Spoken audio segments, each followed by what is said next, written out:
The assignment. The lecture hall of Xylar Intergalactic Academy was designed to impress and intimidate.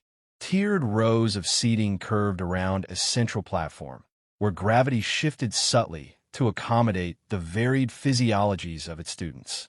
Bioluminescent panels pulsed faintly along the walls, casting a cool, sterile glow over the assembled minds of 100 different worlds. At the center stood Professor Threxel, tall and angular, with translucent skin stretched over a lattice of faintly glowing veins. Threxel exuded a quiet authority that kept even the most arrogant species in check. His eyes, 4 of them aligned vertically, scanned the room with clinical detachment. "Final assessment parameters have been finalized," he announced, his voice smooth and resonant, translated instantly into every known language. A ripple of tension passed through the hall. "For this examination, each of you will be deployed individually to a Class 3 cryogenic world. Environmental conditions will include sub-zero temperatures, limited daylight, and no access to advanced tools or technology." A low murmur spread. Several students shifted uneasily, an amphibious being retracted its frills, while a crystalline entity dimmed its inner glow. Threxel raised a slender limb, silencing them. "You will be permitted only basic thermal garments appropriate to your species. No instruments. No weapons. No fabricated materials. Survival duration, 1 planetary night cycle." The murmurs grew louder this time. One night might not sound like much, but on a cryogenic world, it could be the difference between life and death. In the third row sat Ethan Cole. He leaned back slightly in his seat, arms folded, expression unreadable. Compared to the others, he looked almost ordinary. 2 eyes, 2 arms. No exoskeleton, no natural armor. Just a human in a standard Academy-issue jacket. Threxel's gaze lingered on him. "Certain species," the professor continued, "have evolved dependencies. Reliance on tools, on constructed environments, on external systems to compensate for biological deficiencies." Now the room grew quiet again. Everyone knew where this was going. Threxel turned fully toward Ethan. "Humans, for instance." A few students glanced sideways at him, some curious, others amused. "Your species," Threxel went on, "is often cited as adaptable. Yet this adaptability appears contingent upon your ability to manipulate your environment through tools and technology. Remove those, and what remains?" Ethan met his gaze without flinching. "Guess we'll find out," he said simply. A faint ripple of reaction moved through the hall. Surprise, mild amusement, even a flicker of respect from a few corners. Threxel's expression did not change, though one of his upper eyes narrowed slightly. "Indeed, we will." He gestured, and a holographic projection filled the space above the platform. A frozen world, its surface a vast expanse of white and blue. Jagged mountain ranges pierced the sky, and dark forests spread like veins across the land. Each of you has been assigned a randomized drop zone. Environmental variables will differ slightly, but all will meet minimum hazard thresholds. Observation drones will monitor your progress. The image shifted, now displaying various survival metrics: body temperature, metabolic rate, structural integrity of shelters. Intervention will occur only in the event of imminent fatality. Otherwise, you are on your own. That last part landed heavily. Around Ethan, conversations sparked to life. "I will enter metabolic stasis," said a tall, insectoid student, mandibles clicking thoughtfully. "Energy conservation is optimal." "I will burrow beneath the snow layer," another replied, its gelatinous form rippling. "Insulation will suffice." A third, with iridescent skin, added, "I can generate thermal energy chemically, but only for a limited duration. I must construct a containment structure." Ethan listened, silent. Finally, one of them turned to him, a slender being with elongated limbs and reflective eyes. "And you, human? What is your strategy?" Ethan shrugged. "Stay warm," he said. The alien blinked. "That is not a strategy. It is where you start." Before the conversation could continue, a sharp tone echoed through the hall. Deployment begins in 60 seconds, Threxel announced. The room shifted into motion. Students prepared themselves, adjusting garments, running last-second calculations, steadying their breathing or equivalent processes. Ethan stood, rolling his shoulders once, as if preparing for something routine rather than life-threatening. Threxel watched him. "Human," the professor said, voice cutting through the noise. Ethan paused. "If you fail," Threxel continued, "it will serve as valuable data." Ethan gave a small, almost amused nod. "If I don't," he replied, "that'll be useful too." For the briefest moment, something flickered in Threxel's expression. Irritation, perhaps, or curiosity. Then the teleportation field activated. Light swallowed the room. Ethan hit the ground hard. Cold. That was the first thing. Not just cool air, real, biting cold that cut through his clothing and sank into muscle and bone. He pushed himself up, exhaling sharply. The breath fogged instantly in front of him. "Okay," he muttered. "That's cold." He turned slowly, taking in his surroundings. A forest. Tall, straight trees rose around him, their branches heavy with snow. The ground was uneven, layered in white, with patches of exposed rock peeking through. Beyond the trees, he could just make out the slope of a mountain ridge. The sky was already dimming. Whatever counted as a day here, it was ending fast. Ethan checked himself quickly. No injuries. Good. Then he looked around again, more carefully this time. Wind direction, terrain, tree density. "Shelter first," he said under his breath. He started moving. Every step crunched softly in the snow. He angled toward a cluster of thicker trees near a slight rise in the land, something that might break the wind. As he walked, he tested branches, snapped smaller ones free, tucked them under his arm. No tools. He smirked faintly. "Yeah, we've done this before." The light continued to fade, shadows stretching long between the trees. Somewhere far above, unseen, observation drones recorded every movement. Ethan didn't look up. He just kept working. The night was coming. The night begins. The forest swallowed the last light faster than Ethan expected. One moment the sky was a dim gray. The next it dipped toward deep blue, shadows stretching long and cold between the trees. The temperature dropped with it, sharp, immediate, like a warning. Ethan exhaled, watching the vapor curl in front of his face. "All right," he muttered. "Clock's ticking." He shifted the bundle of branches in his arms and scanned the area again, this time with urgency layered over calculation. The spot he'd chosen had advantages. A slight incline to avoid cold air pooling, a dense line of trees behind him acting as a windbreak, and enough open space in front to work. But it wasn't enough yet. Not even close. He dropped the wood and got moving again. The first problem was simple: materials. Ethan tested a fallen limb, pressing his boot against it, then leaning his weight down until it cracked with a dull snap. He crouched, breaking it further into manageable lengths. His fingers stung from the cold, but he kept going, falling into a rhythm. Fine test, break, stack. Deadwood only. Anything green would sap heat and smoke too much. He moved faster now, weaving between trees, gathering what he could before darkness fully set in. Every trip back added to the growing pile. Branches, chunks of bark, fistfuls of dry inner fibers he stripped from beneath outer layers. "Fuel and structure," he murmured. 2 for 1. The cold pressed harder. His toes were already starting to numb. That meant fire. He knelt beside the pile, breathing slowly, forcing his hands to steady. This part mattered. Mess it up, and nothing else would. "No tools," he said quietly. "Fine." He selected a straight stick and a flatter piece of wood, shaving away rough edges by grinding them against stone. It wasn't pretty, but didn't need to be. Function over form. From strips of bark and threads pulled from the inner lining of his jacket, he twisted together a rough cord. Not strong, but enough. A curved branch became the bow. "Let's see if this works," he muttered. He set the spindle in place, looped the cord around it, and began to move. Back and forth. Slow at first, then faster. The spindle spun, grinding into the baseboard. Friction built. Smoke, thin, hesitant, began to curl upward. Come on, come on." His arms burned. The cold fought him, stealing heat as fast as he could create it. The smoke thickened.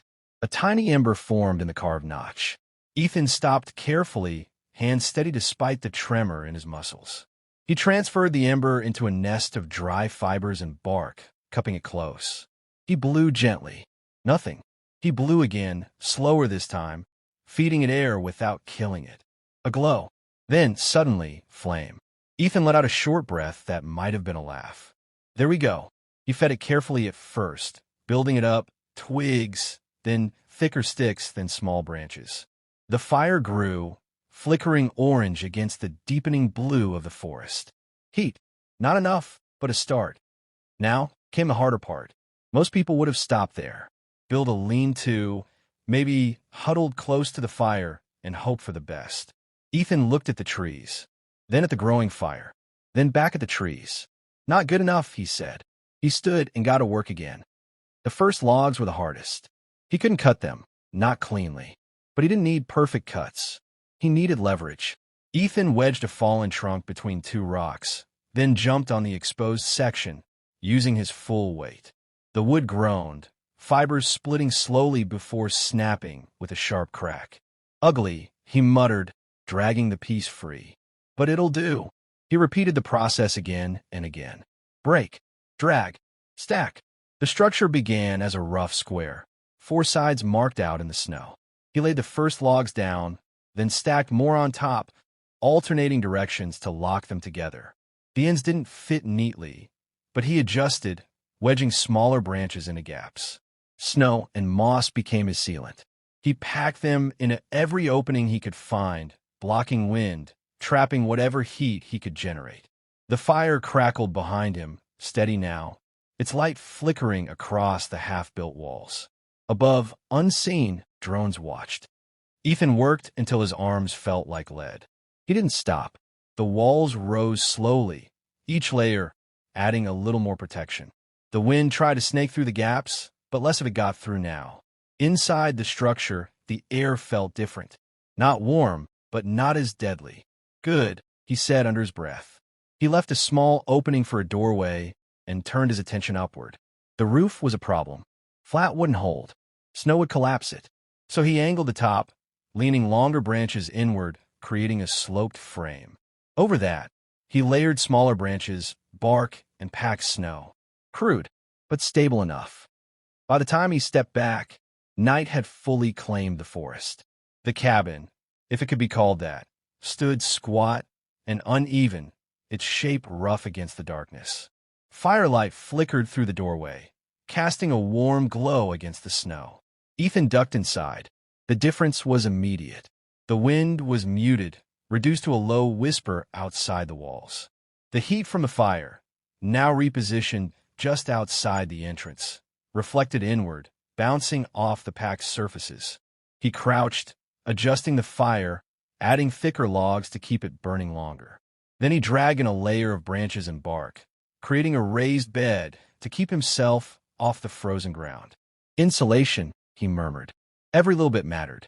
He sat back finally, hands extended toward the warmth. His clothes were damp with sweat, dangerous in the cold, but the fire was already drying them slowly.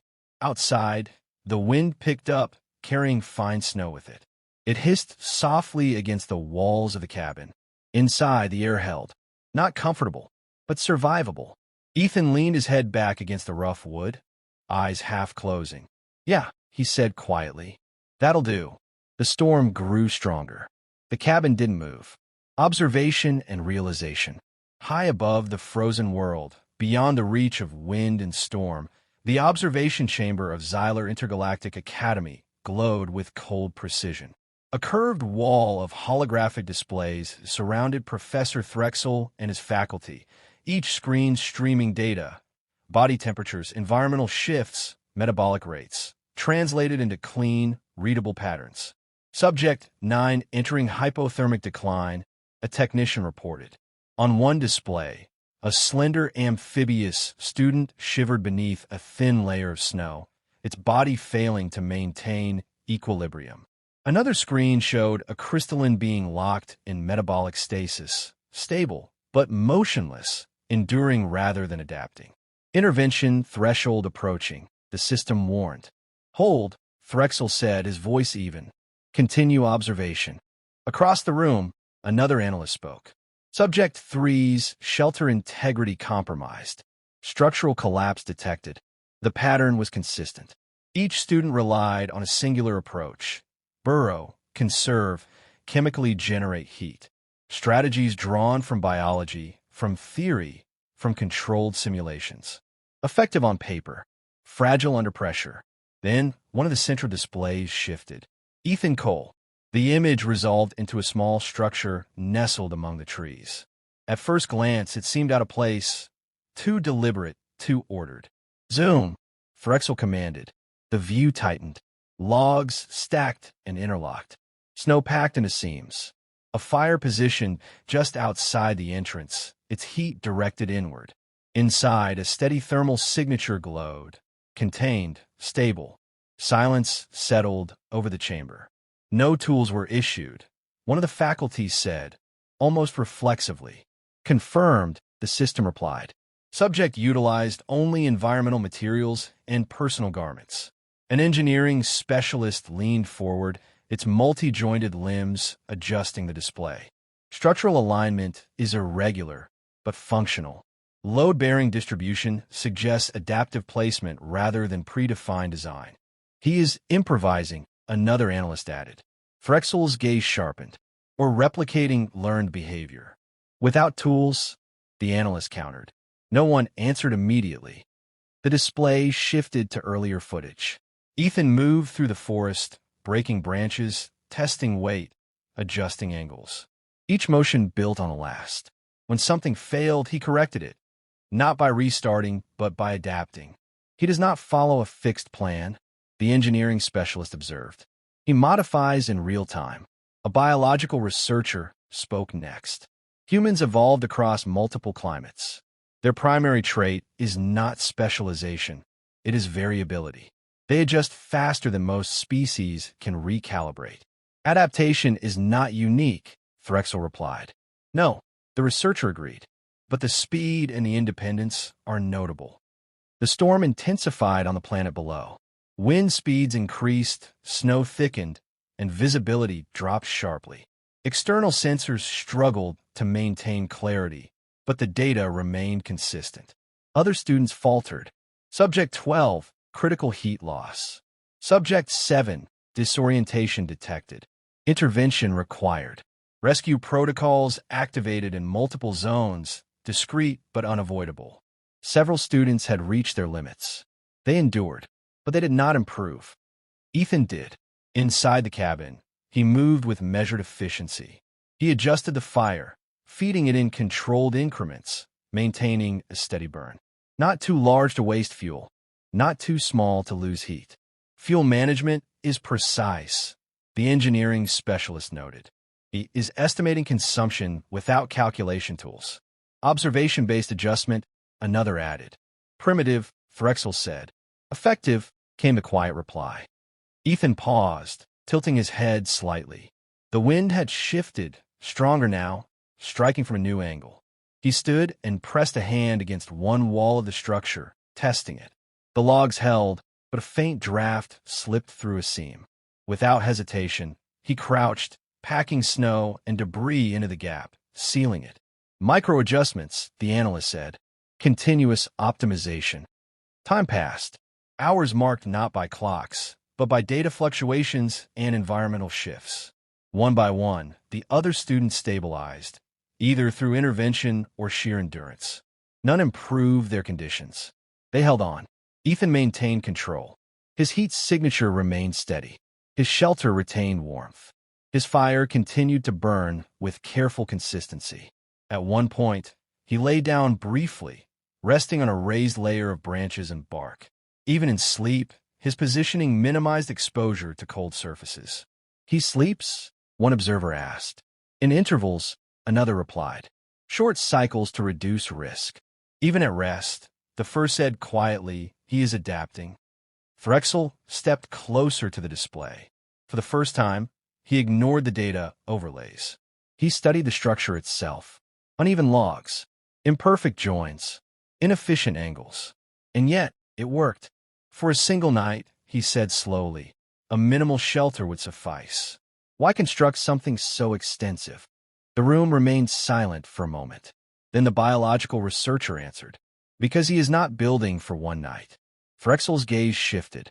He is building as if conditions will worsen. The researcher continued. Humans tend to prepare beyond immediate necessity. It increases survival probability over time. Excess effort, Threxel said. Resilience, the researcher corrected. On the display, Ethan stirred again. He sat up, added another piece of wood to the fire, then glanced toward the doorway. For a moment, he simply watched the storm. Snow spiraling through the darkness, wind carving unseen paths between the trees. Then he leaned back, pulling his jacket tighter. Still holding, he muttered. The storm continued its assault. The cabin did not yield. And in the observation chamber, the perspective began to shift. The human was no longer being measured by expected failure. He was being studied as a new variable, unpredictable, imperfect, and undeniably effective. Morning judgment. Dawn came quietly to the frozen world. The storm had spent its strength during the night, leaving behind a heavy stillness. Snow lay deep across the forest, smoothing sharp edges into soft contours. The sky lightened from black to a pale gray, then slowly toward blue, revealing the silent aftermath. High above, the observation systems adjusted.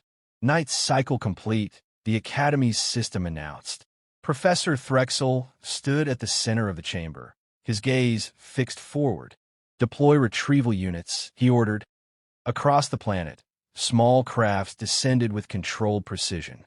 Each one followed a signal. Heat traces, vital signs, movement patterns. The results of the assessment revealed themselves quickly. Subject 9 was found barely conscious, buried under a shallow drift. Emergency warming fields activated immediately. Subject 3's shelter had collapsed under accumulated snow, forcing early intervention. Subject 5 remained in metabolic stasis, technically stable, but entirely passive, surviving without adapting. One by one, the students were recovered, alive, but none had mastered the challenge. Only one coordinate remained, Ethan Cole. The retrieval craft broke through the last layer of cloud and descended toward a forested valley. Sensors scanned the terrain, isolating a steady thermal signature. Subject located, the pilot reported. Heat levels stable. As the craft lowered, something unusual came into view. Straight lines interrupted the natural landscape.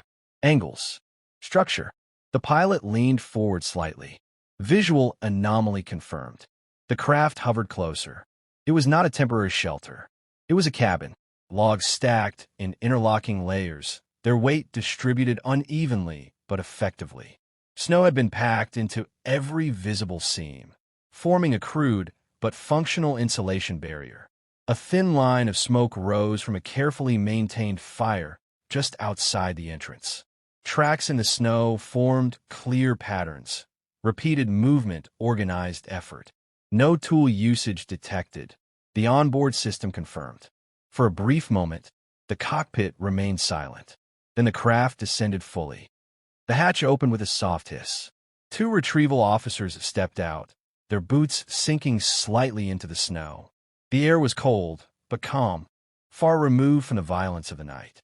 They approached the structure. One of them paused at the entrance. Subject 12, he called. Assessment complete. Prepare for extraction. There was a brief pause. Then a voice answered from within. Come in. It's warmer. The officers exchanged a glance before one stepped inside. The difference was immediate. The air inside the cabin was not warm by comfortable standards, but it was significantly above the outside temperature.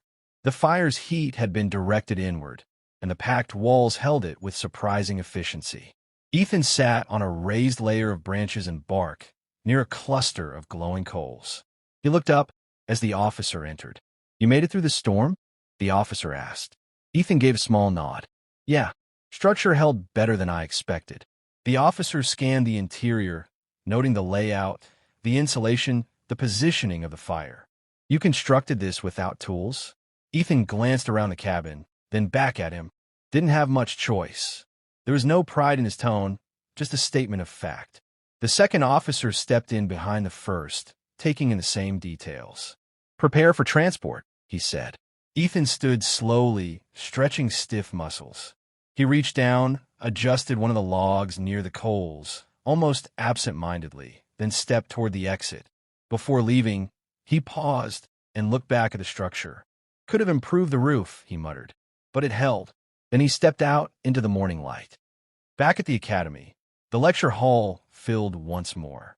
Students returned to their places, some supported by medical fields, others simply quiet, their earlier confidence replaced with reflection. Conversations were subdued, thoughtful. At the front, Professor Threxel stood beside a central display. "Final assessment results," he began.